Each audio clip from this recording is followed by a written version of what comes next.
রাস্তা দিয়া, পায়খানার রাস্তা দিয়া পেটের নাড়ি বুড়ুগুলো বের হয়ে যাবে। জাহান্নামের আওয়াজ, আল্লাহকে বলবে, আল্লাহ বেনামাজিগুলো কই? ও আল্লাহ, গুনাহগারগুলো আমার পেটে দাও, আমার পেটে ক্ষুধা। আল্লাহ বলে, জাহান্নাম অপেক্ষা কর, আমি আল্লাহ বিচারটা শেষ করে নেই। জাহান্নাম ফিরতে চায় না। আল্লাহ অর্ডার করবে, ফিরিস্তা জাহান্নামের গলায় 70,000 শিকল লাগাইয়া ধর, সামনে যেন আসতে না পারে, পেছনে ধরে রাখো। 70,000 শিকল লাগাইয়া, এক একটা শিকলের গোড়ায় 70,000 ফেরেশতা ধরে টানবে। জাহান্নামকে পেছনে ধরে রাখতে পারবে না। আমার মায়ার নবী, রহমতের নবী দেইখা কান্না করবে, আল্লাহ জাহান্নামের ফিরাও, আমার একটা উম্মত যেন জাহান্নামের মধ্যে না যায়। আল্লাহ বলবে, ফেরেশতা এদিকে আয়, একটু পানি দিয়া বলবে জাহান্নামের মধ্যে এটা ছিটাইয়া দিয়া দাও। ফেরেশতারা আল্লাহর হাতে কুদরতের পানিটা নিয়ে যখন দিবে, জাহান্নাম দ্রুত পেছনে দৌড়াইতে থাকবে। ফেরেশতারা বলবে, আল্লাহ 70,000 শিকল লাগাইয়া যেই জাহান্নামকে ধরে রাখতে পারি না, এমন একটু পানি তুমি দিয়েছো, সাথে সাথে জাহান্নাম দৌড়ায় গেল। এটা কেমন বরকতের পানি? এটা কি কাউসারের পানি, নাকি জমজমের পানি, নাকি আবে হায়াতের পানি, না দুনিয়ার কোন সমুদ্রের পানি, বৃষ্টির পানি? আল্লাহ বলবেন, না না ফেরেশতারা, এটা ওই পানি না, হাউজে কাউসারের পানিও না, জমজমের পানিও না, এটা আবে হায়াতের পানিও না, এটা সমুদ্রের পানিও না, এটা বৃষ্টির পানিও না। আল্লাহ বলবে, ফেরেশতা এই পানি হলো আমার বন্ধু মুহাম্মদের উম্মতের গুনাহগারের চোখের পানি। আমার বান্দা মুহাম্মদের উম্মত গুনার কথা স্মরণ করে চোখের পানি ফেলেছে।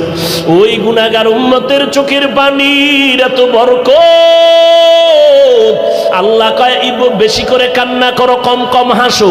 নবী বলেন, এক ফোঁটা চোখের পানি ছেড়ে কাঁদো। দুনিয়ার ঘরে আগুন লাগলে পানি ছাড়া যেমন ঠান্ডা করা যায় না, তোমার আমার গুনার কারণে জাহান্নামের আগুন কিন্তু চোখের পানি ছাড়া ঠান্ডা হবে না। ও যুবকেরা, ও বৃদ্ধ বাবাজিরা, ও পর্দার আড়ালের আম্মা জানেরা, দুনিয়াতে সূর্যের গরম সইতে পারি না। বিছানায় যখন ঘুমাইতে যাই, মশারি টানাইয়া ঘুমাই, মশায় কামড়াইলে ঘুমাইতে পারবো না। গুনাহ নিয়ে কবরে গেলে মশারি কই পাবি? ওই কবরে সাপ বিচ্ছু পোকামাকড়ে ভরে যাবে। ও আল্লাহর বান্দারা, গরমে ঘুমাইতে পারি না, ফ্যান চালাই, এসি চালাই। গুনাহ নিয়ে কবরে গেলে জাহান্নামের আগুনের গরম কেমন করে সহ্য করবা রে বাবা? এখনো কি সময় হয় নাই তওবা করবা না? ওরে বান্দা, কয়দিন আর বাঁচবা? এখনো কি জাহান্নামের ভয় অন্তরে আসে না? ওরে মা বাবার শাস্তির ভয়ে যদি সন্তান কান্না করতে পারে, ওস্তাদের শাস্তির ভয়ে যদি ছাত্র কান্না করতে পারে, আমার মাওলার আযাবের ভয় কি কম? ওরে আল্লাহর বান্দা, আযাবের ভয়ে কেন চোখের পানি আসবে না? গুনার কারণে দিলটা পাথর বানাইছো, দিলটা পাথর হওয়ার কারণে চোখে পানি আসে না। মাওলারে মনে মনে ডাকো আর বলো, দয়ার মালিক দিলটা নরম বানায় দাও, কান্নাওয়ালা চক্ষু দান করো আল্লাহ। ও যুবক, তোমার মতো যুবক স্কুলে পড়ে, কলেজে পড়ে, 5 ওয়াক্ত নামাজি নাই? তুমি একটু চিন্তা করো, তুমি কেন পারো না? তোমার মতো যুবক র্যাব, আর্মি, পুলিশ, বিডিআর এর চাকরি করে, নামাজ ছাড়ে না। তুমি নিজেরে প্রশ্ন করো, তুমি কেন পারো না? ও আল্লাহর বান্দা ও বৃদ্ধ বাবাজিরা, আপনাদের মতো কত বুড়া মানুষ যত কষ্ট হোক নামাজ ছাড়ে না, আপনি কেন পারেন না? ও পর্দার আড়ালের আম্মা জানেরা, আপনার কত কত বড় মা এই এলাকায় খুঁজলে দেখবেন 5 ওয়াক্ত নামাজ পড়ে, রাতের বেলা তাহাজ্জুদ পড়ে, সন্তানের জন্য দোয়া করে। আম্মা জান, আপনি কেন পারবেন না? ও বোনেরা, আপনার মতো কত বোন স্কুল কলেজে পড়ে, 5 ওয়াক্ত নামাজ পড়ে, পর্দা করে, ইজ্জতের উপরে কোনো আক্রমণ করে না, মোবাইলের গুনাহ নিয়ে সময় কাটায় না। আপনি কেন পারেন না? আল্লাহর কাছে তৌফিক চান আর হেদায়েতের দোয়া করেন। ও আল্লাহ, শয়তানের ধোঁকায় পড়ে গুনাহ করে ফেলেছি, গুনার কারণে হাত না পাক, চোখ না পাক, জিহ্বা না পাক, অন্তর না পাক। ও আল্লাহ, 1 সেকেন্ডের আযাব সইতে পারবো না, অতএব আজকে তওবা করে ফেললাম। ও আল্লাহর বান্দারা, মা বাবার দোয়া নিয়ে সামনে আগাও। এ যুবক, ওই মা বাবার দোয়া ছাড়া তুমি পরীক্ষায় পাশ করতে পারো নাই। মা বাবার চোখের পানি দোয়ার কারণে আজকে চেয়ারে বসলাম। মা বাবার দোয়া চোখের পানির কারণে তুমি টাকার মালিক, বাড়ি গাড়ির মালিক হয়েছো। ওই মা বাবার জন্য কি এক ফোঁটা চোখের পানি ছেড়ে দোয়া করতে পারবা না? যাদের মা বাবা বেঁচে আছে দোয়া নাও, মা বাবার দোয়া নিয়ে সামনে আগাও, ওলামায়ে কেরামের পরামর্শ নিয়ে আগাও। আল্লাহর কাছে মনে মনে তওবা করো আর বলো, আল্লাহ, সামনে আর গুনাহ করব না, নামাজ ছাড়ব না, দাড়ি কাটবো না, মা বাবারে কষ্ট দিব না, ওলামায়ে কেরামের বিরোধিতা করব না, নবীর তরিকা মেনে চলবো। ও আল্লাহ, আর কোনোদিন নবীর তরিকার বাহিরে চলবো না, ওলামায়ে কেরামের পরামর্শ নিয়ে সামনে আগাবো। আর ওলামায়ে কেরাম যেখানে তৈরি হয় ওদিকে তোমার অন্তরটা নরম রাখিয়া পারলে সহযোগিতা করিও। আর আল্লাহকে বলিও, আল্লাহ, আলেম হইতে পারি নাই, একজন আলেমের সহযোগী হতে চাই, একটু সহযোগিতাও করিও।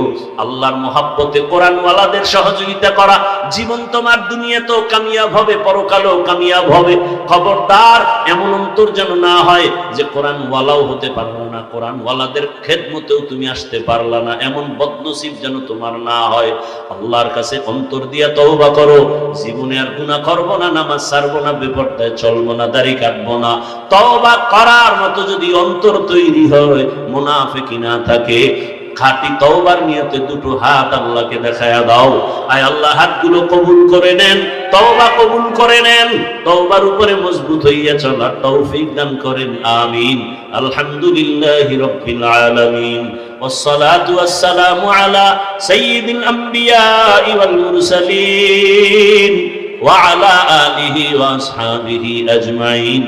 ইয়া আরহামার রাহিমিন, ইয়া আরহামার রাহিমিন, ইয়া আরহামার রাহিমিন।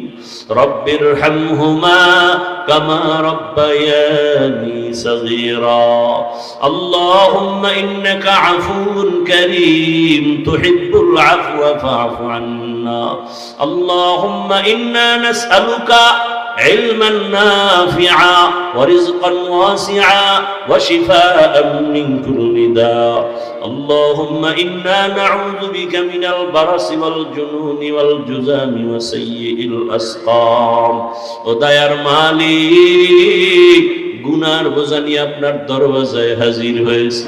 কুদরতের নজর দিয়া দেখেন এই ময়দানে কত উলামায়ে কেরাম, কত মুরব্বী হাজী সাহেব, কত ব্যবসায়ী, কত চাকরিজীবী, যুবক ছাত্র ভাইরা আমার, পর্দার আড়ালের মা বোনেরা, আমরা সবাই জাহান্নামের আসামি, গুনাহগার।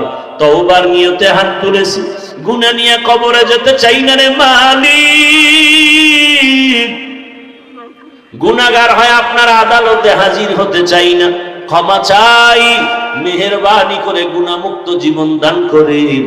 তওবা কবুল করে নেন, এ মাহফিল কবুল করে নেন, আয়োজনকারী সহযোগিতাকারীদের কবুল করে নেন। আয় আল্লাহ, ঘরে ঘরে সুন্নতের বাতি জ্বালায় দেন, মা বোনদের আবেদা বানায় দেন, পর্দাওয়ালা বানায় দেন, সন্তানগুলো নেককার বানায় দেন, লেখাপড়া যারা করে পরীক্ষার্থী কামিয়াবি দান করেন। আমার কলিজার যুবক যারা, প্রত্যেকের দিনের খাদেম বানায় দেন আল্লাহ, 5 ওয়াক্ত নামাজি বানায় দেন। আয় আল্লাহ, মোবাইলের গুনাহ থেকে হেফাজত করেন হে মালিক। আয় আল্লাহ, সারা দুনিয়াবাসীকে মাফ করে দেন। প্রবাসের জীবনে যারা আছে হেফাজত করেন। বাংলার জমিন ইসলামের জন্য কবুল করে নেন। উলামায়ে কেরামদের এক বানায়া দেন আল্লাহ, বাতিলের মোকাবেলায় বিজয় দান করেন। মা বোনদের কবুল করে নেন। আয় আল্লাহ, নবীজির সুন্নাতওয়ালা জিন্দেগি দান করে, নবীজির রওজা মোবারকে গিয়া সালাম দেওয়ার তৌফিক দান করেন। বাইতুল্লাহর গিলাফ ধরে লাব্বাইক বলার তৌফিক দান করে। ও দয়ার মালিক, মেহেরবানি করে মাদ্রাসা কবুল করে নেন। আয় আল্লাহ, মসজিদ কবুল করে নেন, এলাকাবাসীকে কবুল করে নেন, অন্যান্য শিক্ষা প্রতিষ্ঠান নবীর আদর্শে কবুল করে নেন। আয় আল্লাহ, মুহিব্বিন মুতাআল্লিকিনদের কবুল করে নেন। আয় আল্লাহ, ইলম হিকমত আমলে বরকত বাড়ায় দেন। উলামা তোলাবা উম্মতের অন্তরে ইজ্জত মুহাব্বত রুহ বাড়ায় দেন আল্লাহ। আয় আল্লাহ, আওয়াজে কথায় রুহানিয়াতে স্পষ্টতা রুহ বাড়ায় দেন। মুখালিফের মুওয়াফিক বানায় দেন। জাহিরি বাতিনি দুশমনের মোকাবেলায় বিজয় দান করেন। আয় আল্লাহ, নবীজির রওজা বাইতুল্লাহ জিয়ারতের জন্য কবুল করে নেন। রব্বুল আলামিন, সারা দুনিয়া ইজ্জতের সাথে খেদমতের জন্য কবুল করে নেন। ইজ্জতের জীবন দান করেন।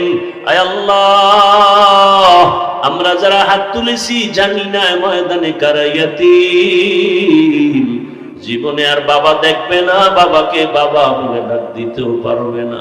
কে যেন মা হারা অসহায়, মেহেরবানি করে সবার কবর জান্নাত বানায় দেন। আম্বিয়ায়ে কেরাম, সাহাবায়ে কেরাম, শুহাদায়ে কেরাম, আউলিয়ায়ে কেরাম, আসাতিজায়ে কেরামদের কবর জান্নাতে উঁচু বানায় দেন আল্লাহ। জান্নাতে তার মাকাম উঁচু বানায় দেন। আয় আল্লাহ, যারা বেঁচে আছেন দীর্ঘ নেক হায়াত দান করেন, দীর্ঘ নেক হায়াত দান করেন, দীর্ঘ নেক হায়াত আমাদের দান করেন। অসুস্থ যারা সুস্থ বানায় দেন, সুস্থতার নিয়ামতকে দায়েমান কবুল করে নেন। আয় আল্লাহ, চলার পথে ইজ্জতের সাথে নিরাপদে কবুল করে নেন। আয় আল্লাহ, মুখালিফের মুওয়াফিক বানায় দেন। আয় আল্লাহ, নবীজির মুহাব্বতে আমাদের দিলের নেক আশা পুরায় দেন। সুবহানাল্লাহি ওয়া বিহামদিহি, সুবহানাল্লাহিল আযীম। وصلى الله تعالى على خير خلقه محمد وآله وأصحابه أجمعين. আয় আল্লাহ, যারা ব্যবসা করে, চাকরি করে, প্রত্যেকের কামাই রুজিতে হালাল ভাবে বরকত বাড়ায় দেন। অভাবীদের অভাব দূর করে দেন। ঋণ আদায়ের কুদরতের দ্বারা আসানের সাথে ব্যবস্থা করে দেন। উফাউযু আমরি ইলাল্লাহ, ইন্নাল্লাহা বাসীরুম বিল ইবাদ। আমিন আমিন آمين برحمتك يا أرحم الراحمين. يا أيها الذين آمنوا استعينوا بالصبر والصلاة. হে মুমিন, তোমরা আমি আল্লাহর কাছে সাহায্য প্রার্থনা করো সবর ও সালাতের মাধ্যমে। ইন্নাল্লাহা মা'আস সাবিরিন, নিশ্চিত আমি আল্লাহ সাবিরিনদের সাথেই থাকি। রহমতের নবী বলেন, মান ইউরিদিল্লাহু বিহি খাইরান ইউসিব মিন। আল্লাহ যাকে ভালোবাসেন, বেশি মহব্বত করেন, নবীজি বলেন আল্লাহ তাকে মুসিবত দিয়া পরীক্ষা নিবেন। তরজমা শেষ। এবার ব্যাখ্যা। হাদিসের উপরে কিছু কথা, এরপরে আয়াত নিয়ে আলোচনা করব। হাদিসে বললেন কি রাসূল, আল্লাহ যাকে ভালোবাসেন, মুহাব্বত করেন, কল্যাণ চান, তাকে মুসিবত দিয়া পরীক্ষা নিবেন। এটা কেমন কথা?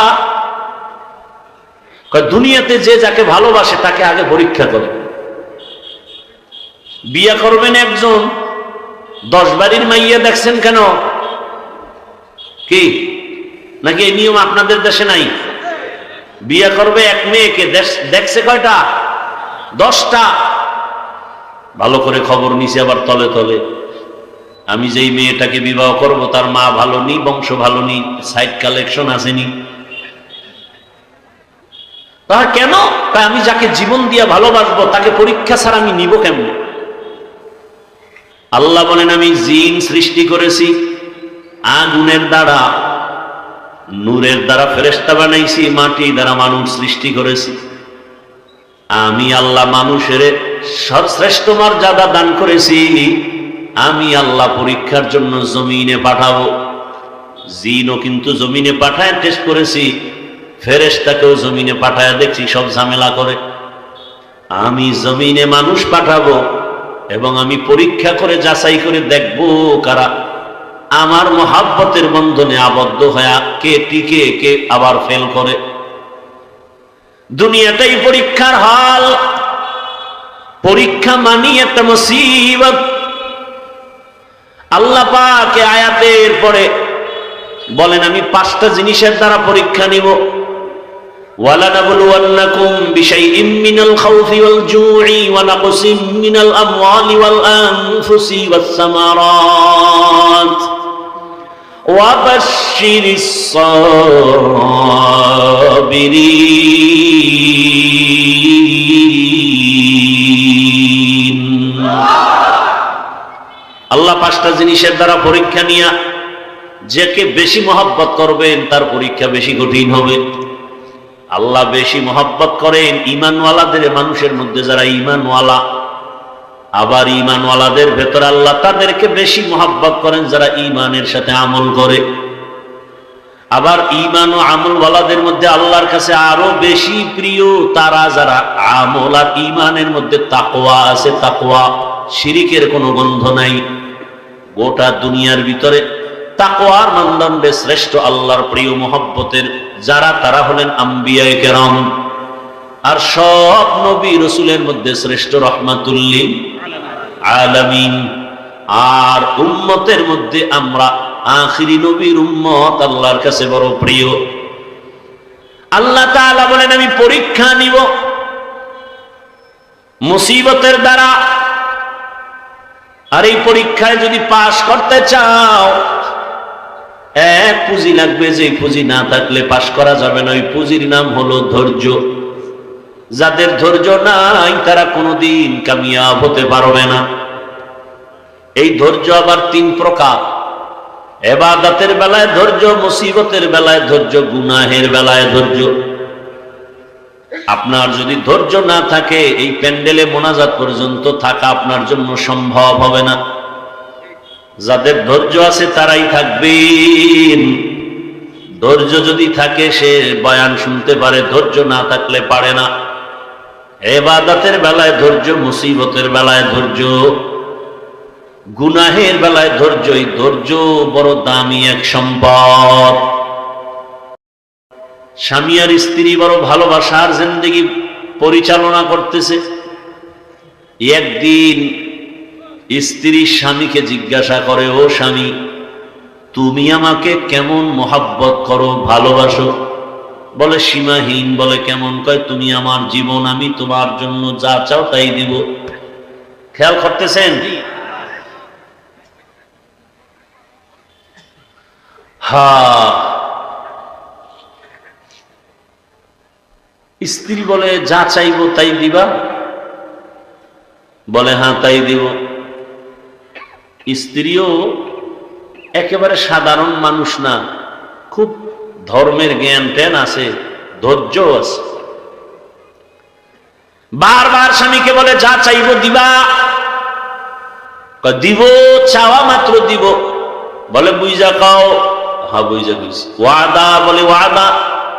স্ত্রী পরীক্ষামূলক বলে, আমাকে 3 তালাক দিয়া দাও। স্বামীর মাথা ঠিক আছে নি? গরম হয়ে গেছে। বললা কি? তাই না, ওয়াদা করলা, যা চাইবো তাই দিবা, দাও, তালাক দাও। স্ত্রীর কথা শুই না স্বামী বলে, পাল্লা যেতে পারে, তালাক তোমাকে দিব না, কারণ তোমার মতো একটা আবেদা স্ত্রী পেয়ে আমার জীবন বড় ধন্য। দুইজনের মধ্যে একটু বাদ বিতণ্ডার সমাধানের জন্য জামানার নবীর দরবারে রওয়ানা।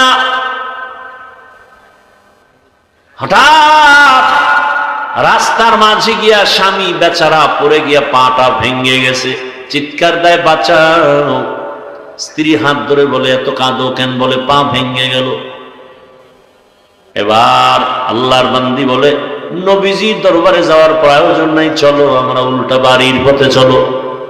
বাড়ির মধ্যে যাইয়া স্ত্রী ডাক দিয়া বলে, স্বামী আমারে দয়া করে মাফ করে দেও, আমার কথা আমি উড্ড করে নিলাম, তালাক চাই না। স্বামী ডাক দিয়া কয়, বিবি আমার, নুজহাতুল মাজালিস নামক কিতাবে ধৈর্যের বয়ানের মধ্যে ঘটনাটা পাওয়া গেছে। ও বিবি, তালাক চাইলা কেন? আবার তুমি তালাক ফিরাইয়া নিলা কেন? তোমার কথা। বলে, শোনো স্বামী, তুমি রসুলের হাদিস কি শুনো নাই? রহমতের নবী বলছেন, আল্লাহ যাকে বেশি ভালোবাসবেন মুসিবত দিয়া পরীক্ষা নিবেন। আমি তোমার ঘরে যত বছর সংসার করেছি, একটা মুসিবত তোমার ঘরের মধ্যে আমি দেখি নাই। কোনদিন তুমি মুসিবতে পড়ে আহ শব্দ বলো নাই। আমি বুঝলাম যেখানে মুসিবত নাই সেখানে রহমত নাই, যেখানে রহমত নাই সেখানে আমিও থাকতে চাই না, তালাক চেয়েছি। হঠাৎ রাস্তার মাঝে গিয়ে তুমি পড়ে গেছো, তোমার পা ভেঙ্গে তুমি চোখের পানি ছেড়ে কান্না করেছ। মুসিবত, আমি বুঝতে পেরেছি রহমত নাজিল হয়েছে। মুসিবত আসছে, যেখানে মুসিবত আছে সেখানে রহমত আছে, আর যেখানে রহমত আছে আমিও সেখানে আছি। या इलाही मुझसे मुझको दूर कर, ताकि देखो मुझ में तुझको एक नजर। या इलाही तू मेरा महबूब है, या इलाही तू मेरा माशूक है। আল্লাহ যাকে বেশি ভালোবাসবেন তাকে মুসিবত দিয়ে পরীক্ষা নিবেন। অন্য হাদিসের মধ্যে নবী বলেন, আর দুনিয়া সিজনুল মুমিন ওয়া জান্নাতুল কাফির। দুনিয়াটা মুমিনের জন্য জেলখানা, বেঈমানের জন্য শান্তির জায়গা, বালাখানা। যত শান্তি দুনিয়ায় মুমিন কখনো শান্তি পাবে না, বেঈমান শান্তি পাবে দুনিয়ায়, মরার পরে অশান্তি শুরু হবে, শেষ হবে না। আর মুমিন কষ্ট করবে দুনিয়ায়, মরণ পরে এমন শান্তি শুরু হবে আর কোনোদিন শেষ হবে না। দুনিয়ায় শান্তি, পরকালে কষ্ট বেঈমানের জন্য। দুনিয়ায় কষ্ট, পরকালে শান্তি মুমিনের জন্য। তবে মুমিন যদি আল্লাহর উপরে ভরসা করে, যদি একটু আখিরাতের লাইনে আগাইতে থাকে, দুনিয়ায় বান্দা সম্মান পাবে বোনাস। কি সমস্যা ভাইরা আমার? আল্লাহ যাকে বেশি মহব্বত করেন তাকে মুসিবত দিয়ে পরীক্ষা নেন। এইরকম হাজার উদাহরণ যদি টানি সারা রাত চলে যাবে। আমার রহমতের নবী, যার কোনো গুনাহ নাই, সন্দেহ করলে ঈমান চলে যাবে। আল্লাহ যাকে স্পেশাল করে বানাইছেন, হেদায়েতের মালিক তো কোনো বান্দার হাতে আল্লাহ চাবি দেন নাই। এত পেরেশানি কেন? বৈশেই তো সেই বয়ান করছে। রসুলের মতো ব্যক্তির বয়ানে আবু জাহিল্লা বাচ্চা যদি কালেমা না পড়ে, আমি কে? রসুলের বয়ান, যার চেহারা দেখলে গুনাহ মাফ, সেই রসুলকে টানা 13 বছর দেখার পরে যে বেঈমান কালেমা পড়ে না, আমি কে? আমি তো মানুষই না। বক্তা হয়েছি ঠিক, মাওলানা হয়েছে ঠিক, মানুষ হতে পারি নাই। মানুষ হওয়া ভিন্ন জিনিস। আর রহমান আল্লামাল কুরআন খলাকাল ইনসান, এই বয়ান যেখানে করেছি সেখানে বলেছি মানুষ কাকে বলে। আল্লাহ বলছেন মানুষ কারা? এই মানুষ আল্লাহর কাছে মানুষ না, আল্লাহর দরবারের মানুষগুলো আলাদা। কোন মানুষ? আল্লাহ বলে দিয়েছেন, আর রহমান আল্লামাল কুরআন খলাকাল ইনসান। বিস্তারিত এখানে আলোচনা। আল্লাহর কাছে কোন মানুষ জান্নাত পাবে? রসুল যদি একটা ছোট্ট বিন্দু কথা বলেন, সেটাও আমার কাছে 7 আসমান 7 জমিন থেকেও দামি। সেই ভালোবাসা থাকতে হবে রসুলের প্রতি। আবু হুরায়রা বলেন, কিয়ামতের দিন 3 জন ব্যক্তি সবার আগে জাহান্নামে ঢুকবে। সবার আগে 3 জন। 3 জন মানে 3 দল। কয় দল? 3 দল। কিন্তু ব্যক্তি হিসাবে উল্লেখ 3 জন। কেমন 3 জন? দুনিয়ার সব জ্ঞানীরা বলবে এরা 3 জন জান্নাত যাবে বিনা হিসাবে। কিন্তু আবু হুরায়রা বলেন, রসুল বলেছেন 3 জন সবার আগে জাহান্নামে ঢুকবে। আবু হুরায়রা এই হাদিসটা বলতে গিয়া একজন সাহাবীকে শুনাইতে গিয়া 3 বার বেহুশ হয়ে গেছেন। কয়বার? 3 বার বেহুশ হয়ে গেছেন। সেই 3 ব্যক্তিকে দুনিয়ার জ্ঞানীরা বলে তারা বিনা হিসাবে জান্নাতি, আর আল্লাহ বলবে শিকল লাগায় জাহান্নামে ঢুকা। এর মধ্যে প্রথম ব্যক্তি যুদ্ধের ময়দানের গলা কাটা শহীদ, যে ইসলামের ময়দানে কাফেরের মোকাবেলায় যুদ্ধ করে শহীদ, আল্লাহ তাকে বলবে জাহান্নামে ঢুকা। দ্বিতীয় আমার মতো মাওলানা। আল্লাহ বলবে এই মাওলানা দিগা, দুনিয়ার মানুষ তোর বয়ান শুনছে, তোরে এলেম দিছিলাম, কি করছো? আল্লাহ এই যে ওয়াজ করছি, দাওয়াত দিছিলাম, মানুষ তো তাই জানে, আমি তো ভিতরেরটা জানি। মানুষ তো তোর উপরেরটা জানে, আমি তো ভেতরেরটা জানি। তোরে আল্লামা না লেখলে মনে কষ্ট পাইতি, কেউ জানতো না, আমি জানি। কি এই রোগ নাই? নামটা কেন নিচে হয়েছে? এই রোগ আছে। নাম কেন ছোট হলো, বড় হলো না? মনে তোর কষ্ট কেউ জানে না, আমি তোর অন্তরের খবর জানি। আরো কথা বলার সুযোগ নাই। আল্লাহ বলবে এই জাহান্নামের ফেরেশতা, ধর এই মাওলানারে, জাহান্নামের ভেতরে ঢুকা। শহীদরাও জাহান্নামে, মাওলানাও জাহান্নামে। 3 নম্বর ব্যক্তি হবে যারা মাদ্রাসা মসজিদে দান সদকা করে, কইবে ধর এই বহু ফকিন্নির মাঝে তোরা টাকাওয়ালা বানাইছি, করছো কি? আল্লাহ মাদ্রাসা মসজিদ কেন করছো? কয় দিনের জন্য। হ্যাঁ, মানুষ জানে দিনের জন্য, কিন্তু আমি ভিতরেরটা জানি। 50,000 টাকা দান কইরা চায়ের দোকানে চাপাবাজি করছো, পুরা মসজিদ তুই কইরা দিছে। তোর নামে আলহাজ না লাগাইলে মাথা গরম। দান করার পরে তোকে মারহাবা না বলার কারণে তোর মেজাজ গরম, পারো না, টাকা ফিরাই নিয়ে যাও। জাহান্নামের ফেরেশতাই নাফরমানের ধর, জাহান্নামের শিকল লাগায়া জাহান্নামে নাও। ও আমার প্রিয় বাবারা, যুবক, পর্দার আড়ালের মা বোনেরা, বৃদ্ধ বাবাজিরা, শহীদের হালাত যদি এমন হয়, মাওলানাদের হালাত যদি এমন হয়, মাদ্রাসা মসজিদ করনেওয়ালা দানবীরের হালাত যদি এমন হয়, একটু একটা মিনিট চিন্তা করেন আপনার আমার উপায় কি হবে। জিন্দেগি মে বন্দগি তু করনা হে, जिंदगी में बंदगी तू करना है, जिंदगी बे बंदगी शर्मिंदा है, जिंदगी बे बंदगी शर्मिंदा है। दुनिया में हो दुनिया का तलबगार न हो, बाजार से गुजर हो खरीदार न हो। ये दुनिया एक मिसले कागज फूल है, ये दुनिया एक मिसले कागज फूल है, जिंदगी में बंदगी तू करना है, जिंदगी बे बंदगी शर्मिंदा है, जिंदगी बे बंदगी शर्मिंदा है। जिंदगी में बंदगी कुन बंदगी, बंदगी बे जिंदगी शर्मिंदगी। ভাইরা আমার, বলার সময় কই আল্লাহ তাআলা বলেন, আমি চাই না আমার আদরের কোন বান্দা বান্দি জাহান্নামে যাবে। আল্লাহ কখনোই চান না কেউ জাহান্নামে যাবে। আল্লাহ চান না হিন্দুরা জাহান্নামে যাক, খ্রিস্টানেরা জাহান্নামে যাক, ইহুদিরা জাহান্নামে যাক।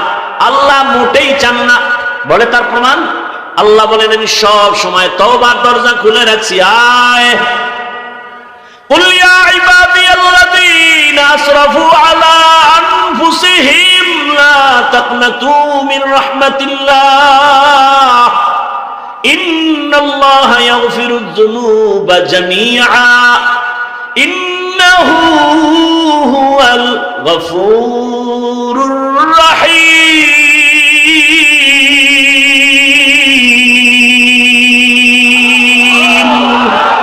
বরতাওয়াক্কুল মিকুনিহার সবহু শারম মিরাসানা দৃষ্টি তু আজলা মাকাম জুজবা হাকছি জে মখাজ ইনসুজা ফজলে উআ মস্তে দর জুমলা জাহা। আল্লাহ বলেন, ও আমার প্রিয় বান্দা বান্দিরা, আয় আমার দরজা খোলা। কি পরিমাণ গুনাহ করেছো? বান্দা বলে 40 বছরের গুনাহ তো বিশাল, হিমালয় পাহাড়ও ছাড়াইয়া গেছে আমার গুনার এত বড় স্তূপ। আল্লাহ কয়, তুই যদি আসমান বরাবর গুনাহ করে ফেলো, বিশাল বড় লবণের পাহাড়। কিসের পাহাড়? লবণের বিশাল বিশাল বড় পাহাড়। যত বড় বড় লবণের পাহাড়, একটু যদি সমুদ্রের পানি ধাক্কা লাগায়, লবণের পাহাড় বিলীন হতে কয় হাজার বছর লাগবে? বলছি না সত্য কথা, জবাব দিয়ে ভালো করে। কয় মাস? মুহূর্তের মধ্যে সমুদ্রের পানির ধাক্কায় লবণের পাহাড় যেমন বিশাল পাহাড়। কোন কাজের লোকেরা যদি বলি, তোমরা 500,000 মানুষ কাজ করে লবণের পাহাড়, এখান থেকে তুমি তাড়াতাড়ি সাতক্ষীরায় নিয়ে যাও, সময় লাগবে নি? বুঝে না, অনেক সময়। কিন্তু সমুদ্রের একটা পানির বাড়ি মারলে মুহূর্তে বিলীন হয়ে যাবে। আল্লাহ কয়, রে গোলাম, কি পরিমাণ গুনাহ করেছো, কয় পাহাড় বানাইছো। দুনিয়ার আসমান বড় বড় যদি গুনার পাহাড় বানাও, আমার রহমতের পানির বাড়ির সাথে সাথে তো গুনার পাহাড় চুরমার হয়ে যাবে।